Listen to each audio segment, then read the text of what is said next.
live. What's going on, everybody?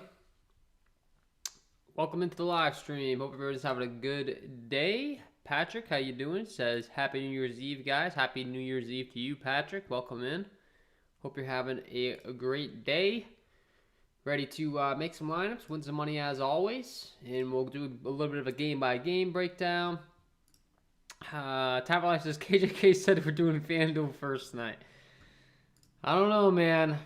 One of these times I might give in. For the time being, we're gonna stick to the program, but you have been pretty persistent on that. I'm gonna have to help you out and do FanDuel first one of these nights. For the time being, we're gonna stick with the program here. But I appreciate your support, and I promise you, we will get to FanDuel after we break down DraftKings. Okay, so I'm not gonna leave you hanging. We're just gonna do the DraftKings first here. Welcome in, guys, and yeah, let me know if you have any questions in the chat as we go along here. If you're new to the channel, the sponsor of this video is Parlay Play. Head over here and check them out. They are a player prop site. You can head over here and lock your picks in. All sorts of different things for the NBA. If you get 2 right, you can 3x your payout. 3 right, you can 6x your payout. 4 right, you could 10x your payout. And they do offer all these different games, all these different lines, all this fun stuff. Check out Parlay Play. Use the code KJK003 or use the link below in the description. Sign up over there today. Check them out. And with that being said, let's do a little bit of a game-by-game on DraftKings, and we'll talk about FanDuel. We'll answer any questions along the way. If you enjoy the content, hit that like button. Do greatly appreciate it. You can also follow me over on my social media channels. I'm on Facebook, Twitter, TikTok, Instagram, all that fun stuff. The program has slowed down a little bit. I've been only live streaming this week, but I plan on changing that very, very soon. Hopefully tomorrow, I think I'm going to put out a video and a live stream to get things back to normal a little bit here. I've been dealing with some craziness, so hopefully we can get that back out to you guys. The normal videos, the lock of the nights, all that fun stuff. But with that being said, let's get into this slate tonight. So first one, we got Miami taking on Houston. Jimmy Butler's still listed as questionable. That's obviously a very big piece of news. We just got confirmation that Terrence Davis is ruled out. We're probably going to get a lot more news because that's just the way these things seem to go lately. Jimmy Butler is listed as questionable. We did get confirmation that Kyle Lowry is indeed returning. So it looks like the Miami Heat are going to be quite as short-handed as we once expected they were going to be. And now that Kyle Lowry's back, that's obviously a very, very big piece of news because we were expecting that the starting lineup was going to be Tyler Hero, Kyle Guy, Jimmy Butler, Caleb Martin, that they were going to be very, very short-handed. Now we have Kyle Lowry in the equation, so I'm going to go ahead and refresh this page, and that is obviously going to make this equation quite a bit different here. Because now we have Kyle Lowry, Tyler Hero, Jimmy Butler, Caleb Martin, all going to be still phenomenal value plays. Essentially, we're taking Kyle Guy out of the starting lineup, so I still like these guys all a bunch, especially if there is indeed no Jimmy Butler in this one. It's obviously going to give an even bigger bump up to a Kyle Lowry, a Tyler Hero, etc. on the Miami side of things. We know there's no Bam Adebayo, so that should continue to make Omer Yurtseven a tremendous value play. Been producing at a very high rate on the season at a 5.8 price tag. Looking at how much he produces on a per-minute basis here. On DraftKings, going down to his 5.8 price tag, Mr. Yurtseven on a per-minute basis, putting up about 1.09 DK points per minute. So obviously that's very, very good, especially at a discounted price tag of only 5.8 as a starting center in this Miami Heat rotation. I think he should be a phenomenal value play for you on this slate tonight and someone that I would certainly be looking to on DraftKings. And we just got confirmation that Jimmy Butler will indeed play. So Jimmy's in. He's going to be a phenomenal play. Kyle Lowry's going to be a phenomenal play. Tyler Hero is going to be a phenomenal play. Yurtseven's going to be a phenomenal play. And Caleb Martin's going to be a phenomenal play. Bottom line, because the Miami Heat are very short-handed. They just went ahead and signed up a bunch of guys that we can't even play yet on DraftKings. Their entire rotation pretty much is guys that weren't even signed a couple days ago. As a matter of fact, it's messing with my projection because they aren't even in the system and they aren't able to give minutes to. So that's always fun. But Lowry, Hero, Jimmy Butler, Caleb Martin, Yurtseven, all the starting 5 going to be phenomenal plays on the DraftKings side of things. The Prince, Happy New Year's Eve, man. Welcome into the live stream. Hope you're doing good tonight. And so, yeah, the entire Miami Heat starting lineup is going to be good plays tonight. I think they're going to be great value. They're going to play a lot of minutes, get a lot of usage. On the Houston side of things, I'm a lot less interested. They're starting to get healthy, bring some of these guys back. They have Christian Wood back. Jayshawn Tate is back as well, so another guy that can cut into the usage that wasn't in before. Kevin Porter Jr. is back, so to me, It's a little bit sketchy here. Kevin Porter Jr. did put up 46 DraftKings points last time out. He's probably your top candidate to be playing, but he's priced at 7.9. I think he's priced pretty appropriately for his current role, the matchup, all that fun stuff. When you're looking at the total in this game, it does come in with a 218.5 over under. So not the fastest paced game in the world. We're going to talk about some faster paced games as we move along here. Atlanta taking on Cleveland, the second game on the slate. Jared Allen is listed as questionable. He is indeed more so probable, so expected to return. That's going to obviously cut into the rotation.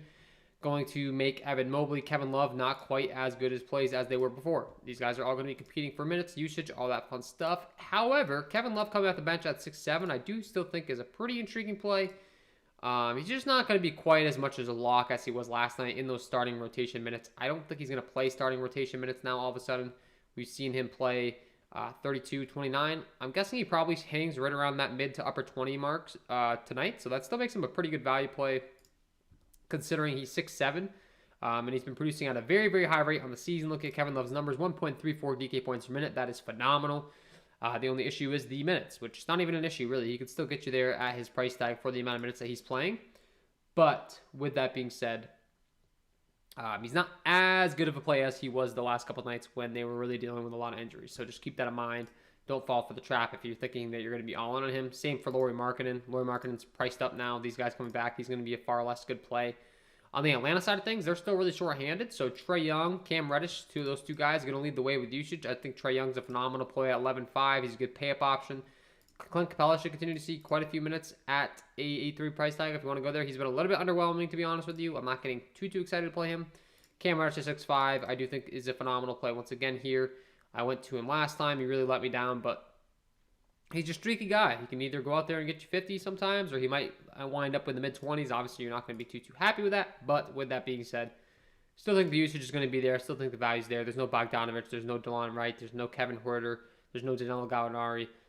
Lots of usage to go around. And Skylar Mays should continue to see a lot of minutes as well. He played 31 minutes last time out. Didn't produce at the highest rate, but when you're looking at his permanent production on the season at a 3.8 price tag, he has been pretty good on a permanent basis, putting up 0.74 DK points per minute. So I do think that he is a viable value play that you could go back to the well on tonight if you would like to at 3.8. I think Skylar Mays is not a bad play at all. So that's kind of where I'd be looking to in that game. LA Clippers taking on the Toronto Raptors. Paul George listed as out. Kawhi Leonard listed as out. Scotty Barnes, Reggie Jackson listed as questionable. The Reggie Jackson news is certainly, obviously, a pretty big one. If he comes back, it's going to cut into some of the usage of some of these other guys. Marcus Morris, we got the confirmation that his minutes limit was lifted last time. He was already playing like right around 30 minutes as is. First game with them saying that, he went there and played 38 minutes. So I think he's going to continue to be a pretty solid play at a 6.3 price tag on DraftKings. Still not priced up enough, in my opinion, in a game that features a 210.5 over-under with a 7-point spread in favor of the Toronto Raptors. The Raptors are expected to win relatively easily here. I do think that Marcus Morris and Terrence Mann and Luke Kennard, all of these LA Clippers guys, are going to be in play because if this game is going to stay close, all the usage should be flowing through these guys. They're still a little bit underpriced, in my opinion. And like I said, with there being no Paul George, especially if there's no Reggie Jackson, all of these guys should continue to see quite a bit of usage. There's no Nicholas Batum. There's no Hartenstein. So there's just a bunch of minutes to go to these guys in the mid-range for the LA Clippers. That includes Mann, Kennard, Bledsoe, Morris. I do think that they're all viable plays. You could play all of them. I think you're getting a little bit brave if you do so. I'd probably cut one of these guys out of the four if you're going to go there because probably one of them doesn't quite get you there at their price tags. Just naturally, when one guy's scoring, the other guy can't. So probably limit your exposure a little bit. On the Toronto side, they're really starting to get healthy now. Van Vliet's back. Gary Trent Jr.'s back. OG Anunoby's back. Scotty Barnes back. Pascal Siakam back.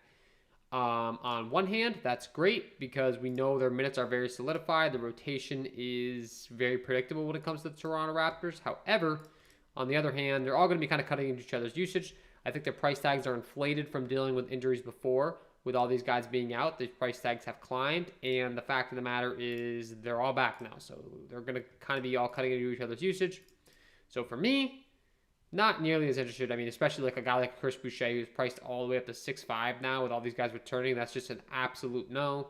My favorite play at his price tag would be Gary Trent Jr. He's at 5.9. He should get those solidified minutes. He does produce at a pretty solid rate, and his price tag is low enough to where all these guys being back, he could still surpass it and get you there at his 5.9 price tag. So that's where I'd be looking there. San Antonio Spurs taking on the Memphis Grizzlies. Next game on the slate, DeJounte Murray is listed as out. Dillon Brooks is listed as out. D'Anthony Melton is listed as out. John Conchar is listed as out. Xavier Tillman is listed as out. So that is going to be quite a few minutes to go around for this Memphis Grizzlies rotation. I think Brandon Clark gets a few more minutes with there being no Tillman. How many more a few minutes is, I don't think it's that crazy. He was playing like 15. He went up to 18 last game. But the guys that are really going to get the biggest bump up, obviously, the obvious candidate is going to be Ja Morant. He should continue to have a ton of usage as long as Dillon Brooks is out. Even a bigger bump up to him than we already were accustomed to seeing. This game's going to play at a pretty fast pace here with a 227 over-under, 5.5 point spread in favor of the Memphis Grizzlies. So I do think that Ja Morant is a pretty solid pay-up option on this slate tonight. Same rule can apply for Derek White. There is no DeJounte Murray. He's going to become the point guard of this team. He's going to get all of the assist usage, the scoring, a lot more on-ball handling responsibilities, manning the point. So Derek White, certainly a guy I have interest in, and then you factor in how terrible the Memphis Grizzlies have been defensively all season long. Looking at my defensive half-court and putbacks premium content tool over here on Patreon, you can see that the Memphis Grizzlies right now grade out as the, where is Memphis? They've actually taken a step forward, I will say, compared to the beginning of the season. They're 13th overall in points per possession rank, so not quite as bad as they were in the earlier season. But the fact of the matter remains, they do not scare me defensively. And when you're factoring in how much of a bigger bump up in usage Derek White's going to get, I do think that he is a great play on the slate tonight. So I don't have issues with you going to him. Desmond Bane, Jaren Jackson Jr. Once again, Desmond Bane with Rubino, Dillon Brooks. Big bump up in usage. His price tag has climbed accordingly, unfortunately. He was only 6'2 last time. He was 6'8 tonight. I still think that he is certainly a good play. If you want to go to him, he is going to get a lot of usage, all that fun stuff. Problem is he's priced up to 6'8 now, so it's not quite as easy to be getting him in your lineups, but I do think he's viable. Same for Jaren Jackson Jr. at 6'6. He's just kind of been underwhelming lately, surprisingly. And Kyle Anderson's one that's going to get the biggest bump up in minutes. I said last time out, he just doesn't seem to produce at a high rate. Oftentimes, he get a ton of ownership. He played 30 minutes, and he kind of busted. So I am a big fan of jumping back on these guys when they're very popular and they fail, because I just think that the next time out, there's a strong possibility that they can play those same minutes and actually produce the way they're supposed to. So I think Kyle Anderson's a pretty solid tournament option for you tonight. Albeit, I usually do not like playing him, but he's taking on his former team, the San Antonio Spurs, maybe a little bit of a revenge narrative there, and he is still priced very reasonably. And he let a bunch of people down last time out, so that's always something that makes me have a lot more interest in the guy. Jakob Poeltl, Keldon Johnson going to be secondary options on the San Antonio Spurs side of things. I do think that Keldon Johnson and Derek White are a little bit negatively correlated. However, if there was ever a time for them to both get you there, it would be when there is no DeJounte Murray. So both those guys are going to be definitely respectable tournament plays. I wouldn't have an issue with you going to them in tournaments. New York Knicks taking on the Oklahoma City Thunder. Julius Randle is out. Obi Toppin, Daniel House, Kevin Knox should be looking to see some more minutes in this rotation. I do think they're all going to be pretty intriguing value plays, and they're taking on an Oklahoma City team that grades out as 21st overall in the league in points per possession rank, 22nd in half-court percentage of plays allowed rank. So they haven't exactly been the strongest defensive unit. And Mitchell Robinson, Obi Toppin, RJ Barrett, Kemba Walker, Evan Fournier, the entire starting lineup, I do think is going to get a big bump up in usage. And I do think we're going to be having quite a bit of interest in the New York Knicks backups as well, freeing up some space. There's no Derrick Rose. Evan Fournier is listed as questionable. So if he's for some reason ruled out, Alec Burks, Emmanuel Quickley, Quentin Grimes, all going to get an even bigger bump up here. So that's certainly a big piece of news. Same can be said on the other side with Shai Gilgeous-Alexander. If there's no Shai Gilgeous-Alexander, Theo Maledon, Ty Jerome would become a phenomenal play. Ty Jerome was one of the best late swap plays you could have had the other night when we got confirmation that there was indeed no Shai Gilgeous-Alexander, and I had already, unfortunately, locked in my entire lineup, so I couldn't get there. He went out there and dropped 47 DraftKings points. I was not surprised at that whatsoever. This guy's a very good fantasy point producer, so he's still really cheap at a 4K price tag. If there's no Shai Gilgeous-Alexander, he becomes a phenomenal play for us. Cameron Williams is listed as questionable as well, so that's even more usage to go around on the OKC side. And the most obvious candidate would be Lou Dort on the other side. He'd become the main primary beneficiary if there is no Shai Gilgeous-Alexander. He'd get a big bump up in usage, a lot of run. Same can be said for Alec Burks if there's no Evan Fournier, so he'd become the number one guy. And RJ Barrett at 5'6", already a great play without there being Julius Randle, but you factor in that there's no Evan Fournier as well. RJ Barrett would become a smash play. Same can be said for Mitchell Robinson. With there being no Julius Randle now and Nerlens Noel continuing to be out, I do think that Mitchell Robinson is a phenomenal play at his respective price tag across the industry. Emmanuel quickly. Once again, if there's no Evan Fournier, he's going to get an even bigger bump up, and the same can be said for a Taj Gibson's back now. So Taj Gibson played 28 minutes last time out. That is something to keep your eyes on. He had been out for quite some time, even though there wasn't no Nerlens Noel. There was no Taj Gibson either, so which made me feel really confident about playing Mitchell Robinson. So certainly keep your eyes on the starting lineup. Whoever's starting, obviously, probably going to get the most allotment of minutes. Quentin Grimes, Kevin Knox, I do think are both pretty intriguing value plays here. Kevin Knox at 3.7, they're producing at a very high rate on the season. And we just got confirmation there's no Scotty Barnes on the Raptors. I don't think that really changes anything too much for me, to be honest with you. But yeah, Kevin Knox, if we're pulling up the New York Knicks and how they've been producing on a permanent basis on the season, we can see that the New York Knicks do have some pretty good producers here. There's no Derrick Rose, so Alec Burks, 0.89 DK points per minute. Kemba Walker, 0.96 DK points per minute. RJ Barrett, 0.86. Mitchell Robinson, 0.92. Emmanuel Quickly, 0.86. Obi Toppin, 1.05 if he's going to start. Once again, phenomenal value play. Kevin Knox, 0.87. So, I mean, all these guys produce at a high rate. And the more that you take them out of the rotation, the more other guys you take out of the rotation, the more minutes can flow to them, the better plays they become. So you follow me. Obviously, the New York Knicks are going to become, really good value on this slate tonight. The same can be said for the Oklahoma City side of things. Isaiah Roby expected to continue to start at only a 3-2. His minutes have been somewhat capped, unfortunately, so I'm not getting too excited about it. Derek Favors is back. I'm getting more excited about Aaron Wiggins, Ty Jerome, if there is no Shai Gilgeous-Alexander. Wiggins, another guy that I was debating on playing last time out, unfortunately. When we did get the confirmation that there was indeed no Shai Gilgeous-Alexander, I couldn't switch because I already had an entire roster filled up. He also went up there and put on a huge performance, 37 DraftKings points. So I think that Wiggins, Jerome become phenomenal plays if there is no Shai Gilgeous-Alexander. That's a big piece of news we're going to have to keep our eyes on. I already have quite a bit of interest on the other side on Kemba Walker at 7K. He has been terrible the last 2 times out. Only 33 in 20 minutes, so I think that people might be talked off him. If there's no Evan Fournier, I think I have to play Kemba Walker. The minutes aren't necessarily guaranteed, but you get what I'm saying here. Kemba Walker might be forced into some minutes, and we might be forced to go back to him. So that Oklahoma City, New York Knicks game is going to be one that I think I have a lot of interest in, especially if there's no Shai Gilgeous-Alexander. It's going to be an even bigger bump up to the Oklahoma City side of things. Minnesota taking on Utah is going to be the next game here. Karl-Anthony Towns is listed as out. D'Angelo Russell listed as out. Mike Conley listed as out. Anthony Edwards expected to make his return at 7-8. He's going to be a phenomenal play now. There's no D'Angelo Russell. There is no Karl-Anthony Towns. What does that mean? Anthony Edwards is going to get a ton of usage. The only thing that's really slowing him down is the fact that he's taking on the Utah Jazz. They're a phenomenal defensive team. They come in as the 4th or 5th best team in points per possession rank on the season on my defensive half court and putback sheet over here on Patreon. And so for that reason, Anthony Edwards might get a little bit more ownership and not quite the results. So he might make for a decent fade candidate if he's not going to get the full allotment of run here. But from a usage point, he should have a bunch. Mike Conley now being listed as out with Donovan Mitchell returning. Donovan Mitchell should run the point guard position here, have a lot of upside, a lot of usage. Once again, the problem is, does this game stay close? Because if this game doesn't stay close, there's a high likelihood that Donovan Mitchell doesn't quite get you there at his price tag. However, if there's a game that blows out maybe through 3 quarters, Donovan Mitchell, there's a solid chance that he does most of the work. So that could be your counter argument. But you really need him to go off in a short span of time. Jordan Clarkson is going to take a big hit here with Donovan Mitchell returning. However, there is no Mike Conley, so he kind of still is going to take on the responsibility he has been taking on the last couple games, where he's put up 30, 43, and 35 DraftKings points, because one of these guys is indeed still missing.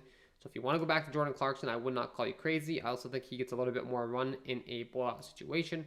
Bogdanovich, with there being no Mike Conley, going to get a slightly bump up. And lastly, Joe Ingles on this Utah Jazz team. I would recommend that you limit your exposure a little bit. Joe Ingles is also listed as questionable. If he's out, look for Jordan Clarkson to get an even bigger bump up. Rudy Gay, Jared Butler, and Oni could also see some more runs. But I mean, the main candidates, if there's no Joe Ingles, are going to be Bogdanovich and Jordan Clarkson to become even better, phenomenal play. So certainly worth keeping your eyes on that injury news, keeping up to that until this game plays. And on the Minnesota side, with there being indeed no Karl-Anthony Towns, keep your eyes on the starting lineup. But I think Naz Reid becomes a phenomenal value play at only 5-1. You can look to a Jaden McDaniels. Naz Reid, obviously a better fantasy point producer than a Jaden McDaniels, so I'll just point that out. They're the same price tag. Miles Reed only played 12 minutes last time out.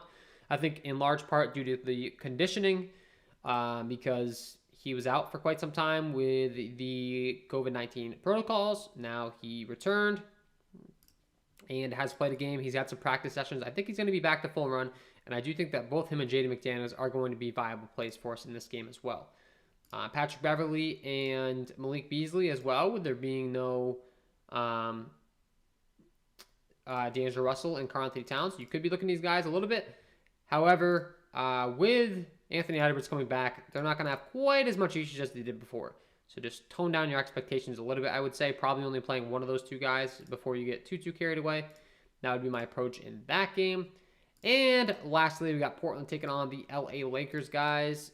And if we have any questions, I will answer them. The Prince says, I know, right? Going to need help with the build. We'll get before lock of Discord. Let's hit the like button for those here who haven't done it yet. Yeah, I appreciate that, Patrick. If you guys hit that like button, that would be greatly appreciated. We got currently 8 or 9 people in here, 3 likes. If you take a second to hit that like button, that would be greatly appreciated. I'll be here all NBA DFS season long, breaking down these slates, help you guys win some money. And let's round things out here for this DraftKings side with this Portland LA Lakers game. As far as a total in this game comes in with a 227 over under, with a 5.5 point spread in favor of the LA Lakers. So expected to be one of the highest scoring games on the slate, expected to stay close. That's obviously going to pan very well for our fantasy lineups. LeBron James is going to continue to be a phenomenal play with there being no Anthony Davis. He has put up 70 plus DraftKings points both of the last few games out. He is priced up to $12K, but for good reason. The Portland Trailblazers have been terrible defensively all season long. The LA Lakers have been terrible defensively all season long.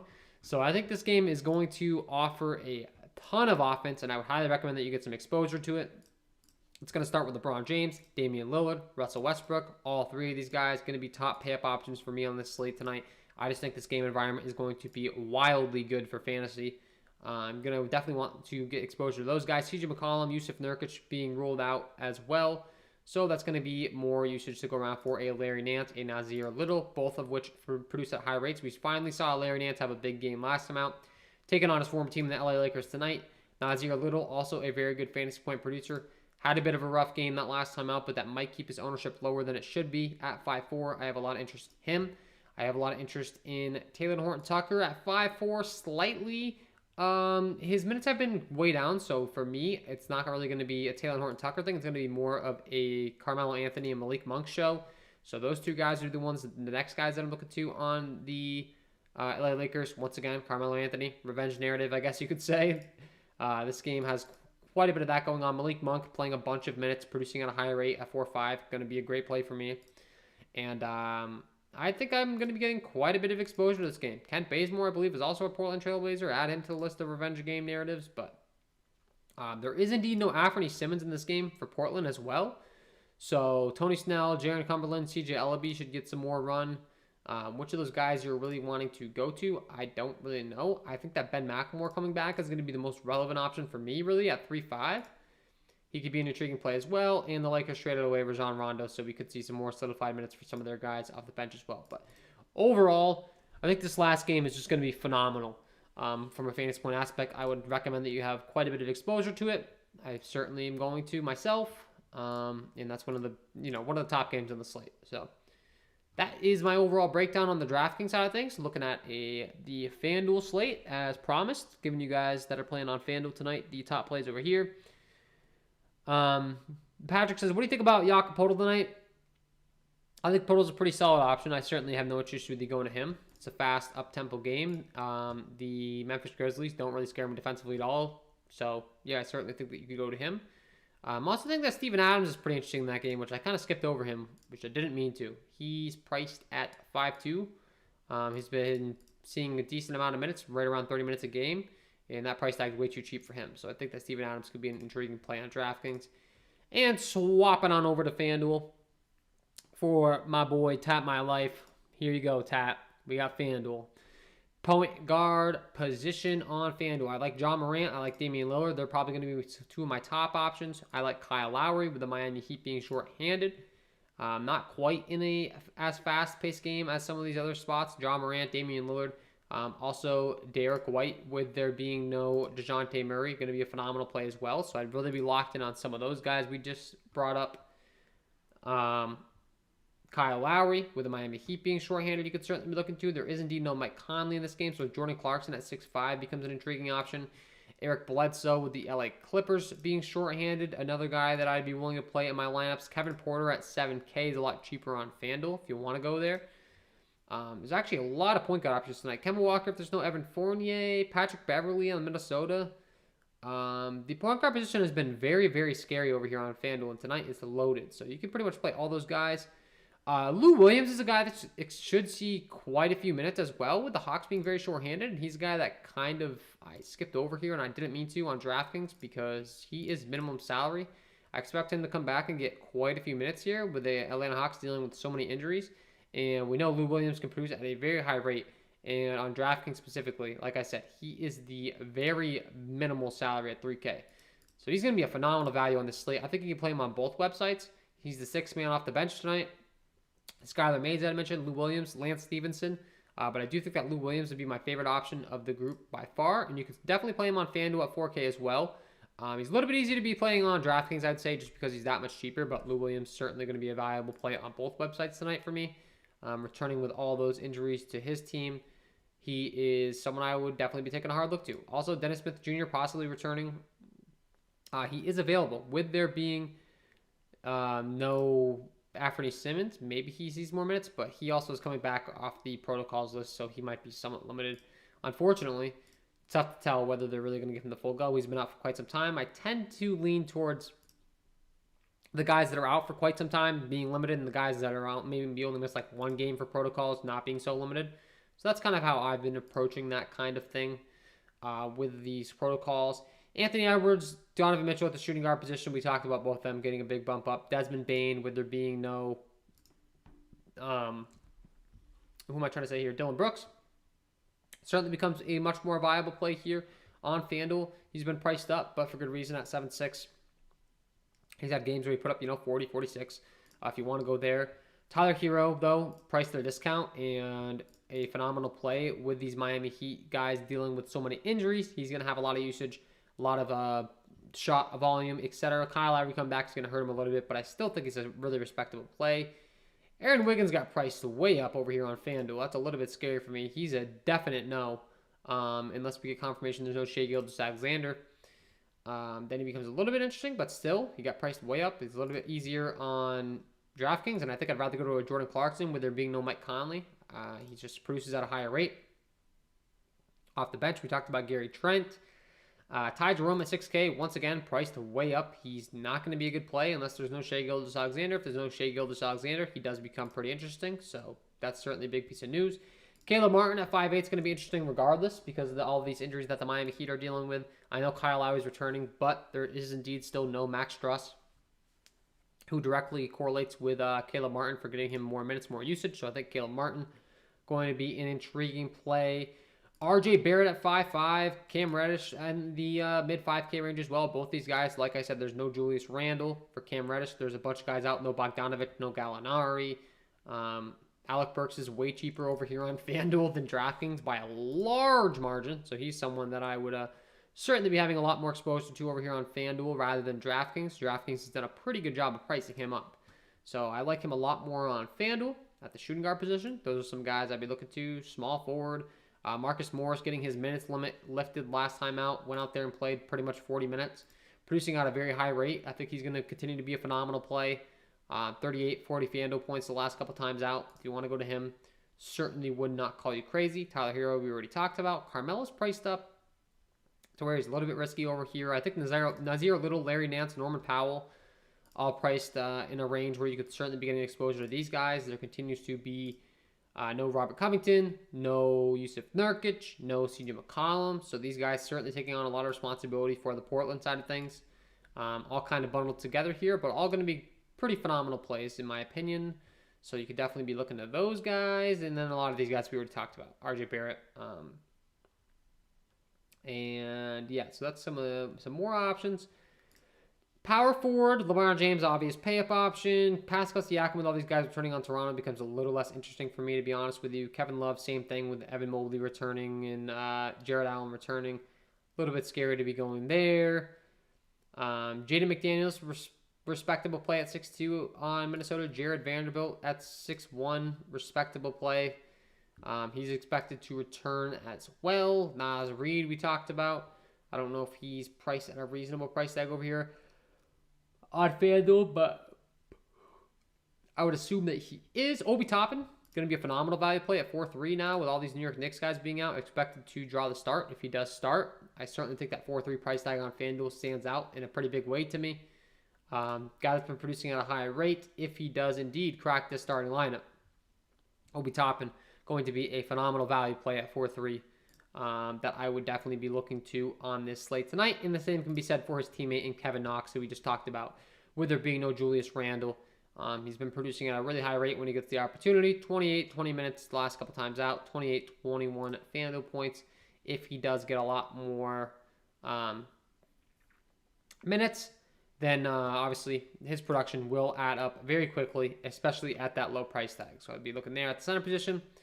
Rudy Gobert, that game's kind of expected to turn into a blowout. It's a little bit scary for me. My favorite play at the center positions would definitely be in this lower mid 5K to 6K range, I would say. I like Mitchell Robinson quite a bit.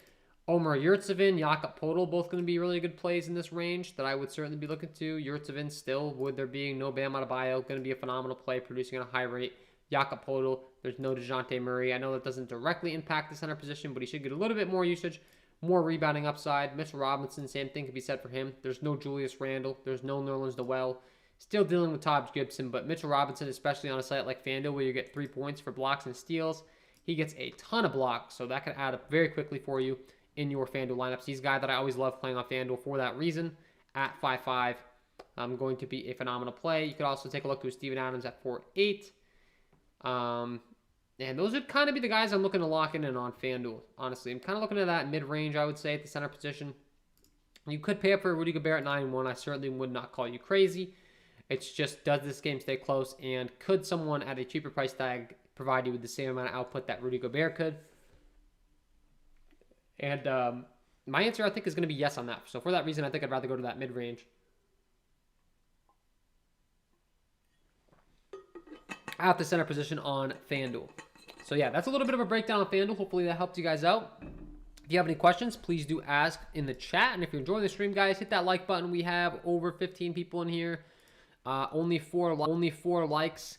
Takes 2 seconds. Does go a long way at supporting me and my content. Subscribe to that channel. Subscribe to the channel. Hit the notification bell so you miss any future content that I upload. And if you have any questions, please do ask them in the chat. I will gladly help you out. And go ahead and check out the sponsor of the channel, Parlay Play. Some of the picks we just went over, you can head on over to Parlay Play, lock in some player props, take advantage of some injuries and some lines, and use my code KJK003 to get an instant match deposit up to $50 when you sign up for Parlay Play today. Using the link in the description, you can also use the link in the chat that I'm going to drop. You can also check out the KJK DFS Premium Content Package. NBA DFS, where you get access to my premium NBA projections, NBA data sheet, player stats, team stats, play contact stats, core plays, injury impact insights, and NBA Discord chat access. And I am offering just the Discord chat access for $1 all month of December, giving back to you guys during the holiday season. I've also decided that I'm going to go ahead and keep that $1 offer throughout the month of January to try to give back to you guys for the new year. So that is the plan over there. And if you have any questions, guys, please do ask me in the chat. I will gladly help you out. I'll be hanging out here for another 20 minutes or so.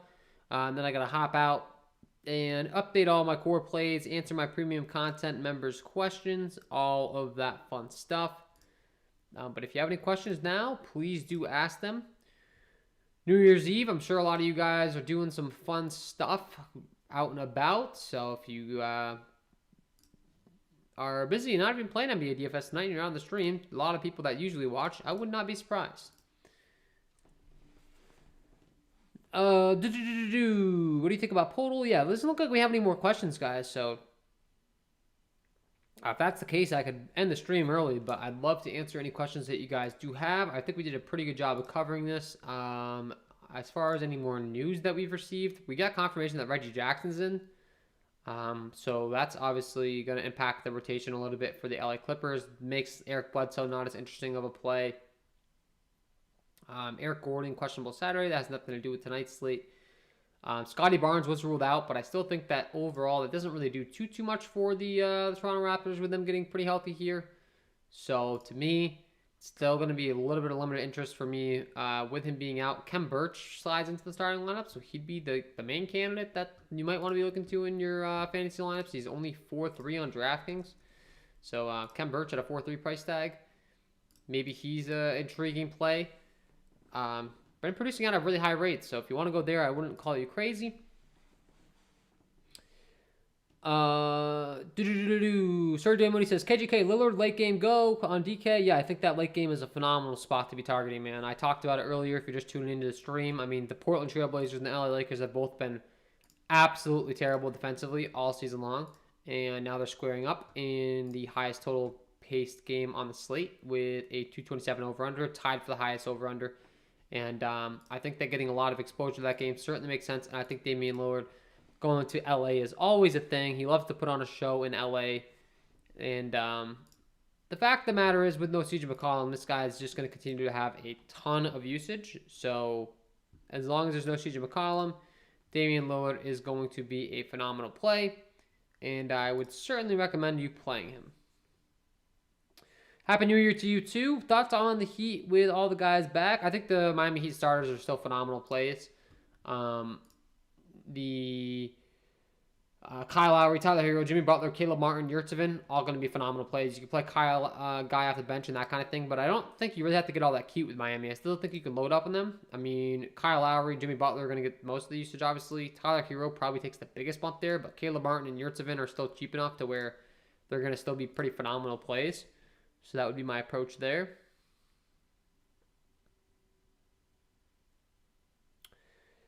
Who's your lock of the night? I missed most of the stream. I don't have a lock of the night, man. I haven't been able to really put out a lot of videos this week. I was dealing with some sickness. I'm starting to feel a little better, though. So I'm thinking that we can get back to a little bit of a normal. I'm going to try to get a video out tomorrow morning, Saturday. Start the Saturday off right for you guys, and then do some live streaming for you guys as well. So that's my game plan. Joshua says, thoughts on Love with Allen back? Yeah, I think that Kevin Love takes a big hit. He still produces at an extremely high rate. He can still get you there. But the fact of the matter is his price tag's been climbing. He's been starting. He's been getting more minutes. I think he kind of goes back to getting the mid-20s to upper 20s minutes. He only saw 29 minutes last time, but that was because that game turned into a blowout. I think he probably only sees 25, 26 minutes. Maybe he gets up towards the 30, but I would be a little bit skeptical of that. Could he still get you there at his price tag? Absolutely. He's just got to be very efficient, which he has been. Been producing out 1.34 DK points per minute on the season. So he's been very, very good. So you could definitely go to him. But I think I would limit my expectations compared to the last couple of nights. But yeah, guys, certainly keep your eyes on the SGA news. Some of the biggest news on the slate that we're waiting on. I'll just kind of recap it here. I mean, the New York Knicks and Oklahoma City news. This is huge. Evan Fournier and Kenrich Williams and Shai Gilgeous-Alexander. I mean, that's big, big news. So if you can, at all possible, keep your roster flexible to adjust to that news. I think you're going to have a big advantage on the field. I would highly recommend that you do so. And yeah, I mean, that's probably the biggest piece of news we're waiting on. Also, the Utah game, we're waiting on Joe Ingles. Being listed as questionable. If he's out, that's going to give an even bigger bump up to a Bogdanovich and a Rudy Gay and a Jordan Clarkson. So there's another piece of news that I would encourage you to be certainly keeping your eyes on. As far as anyone else, though, I don't think there's anything too crazy going on here. Lonnie Walker's listed as questionable, so if he is indeed ruled out, obviously, they're going to continue to... And he's been upgraded to probable. Okay, so that's interesting. Lonnie Walker could be a pretty fantastic tournament play here because he's going to get a lot of usage off the bench. There's no DeJounte Murray. He should get a lot more usage than you typically see out of him. So Lonnie Walker, I do think is an intriguing tournament play. And, yeah. Portland taking on LA Lakers. I do think that Nazir Little, Larry Nance are going to continue to be phenomenal plays. Norman Powell. And like I said, overall, I just think that this game is going to offer a tremendous fantasy point environment There's no Anthony Simmons, so that's going to open up even more minutes, more usage for some guys. Ben McLemore could possibly see quite a bit of minutes coming back.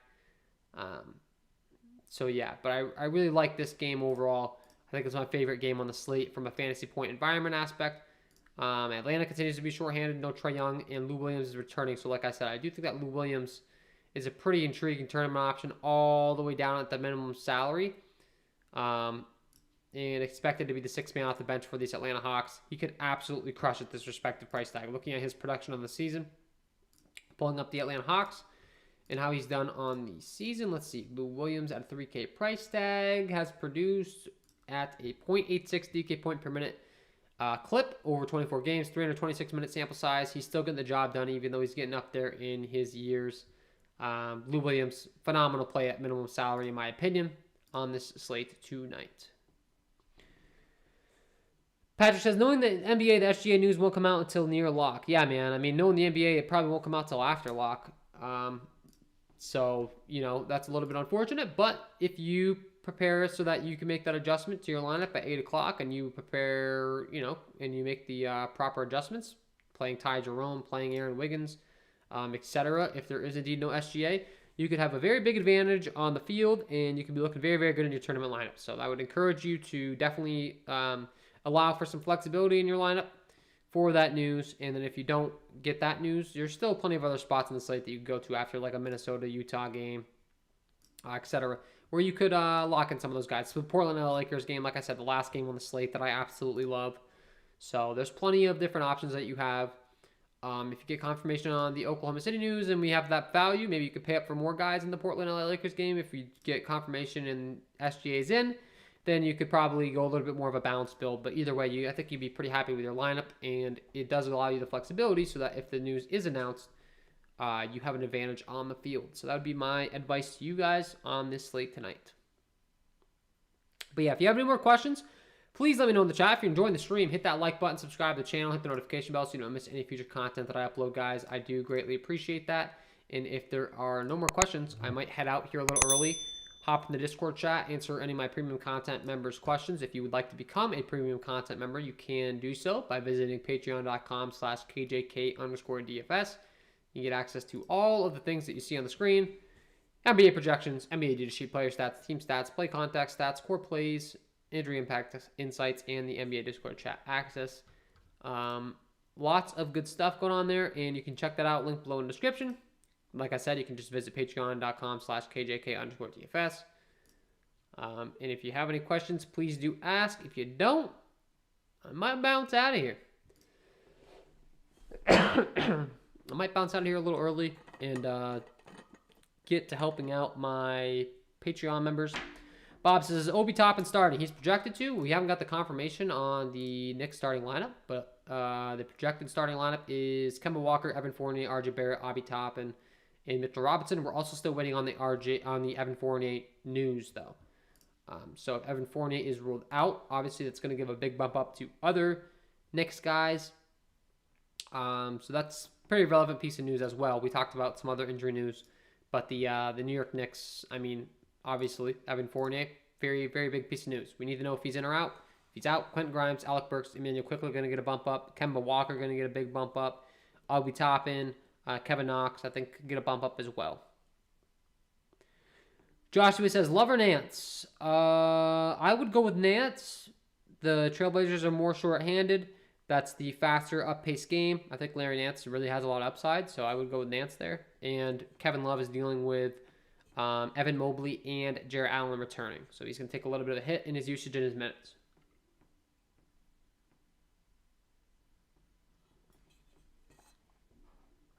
All right, guys. I think I'm going to get out of here. 6:15. Got to go answer all my Patreon members' questions. Before I do, last question. Talent Life says, best point guard on FanDuel tonight. My best point guard on FanDuel tonight. Let's go ahead and check it out. I think I kind of already know this answer, but I'm just pulling it up on the screen to give you guys a visual. I think my best point guard on FanDuel at his respective price tag is going to have to be Damian Lillard. He's priced at 9-1. He's in this LA Lakers matchup where there's no CJ McCollum. His usage should be very high. I love this game environment. So Damian Lillard is my favorite point guard on FanDuel.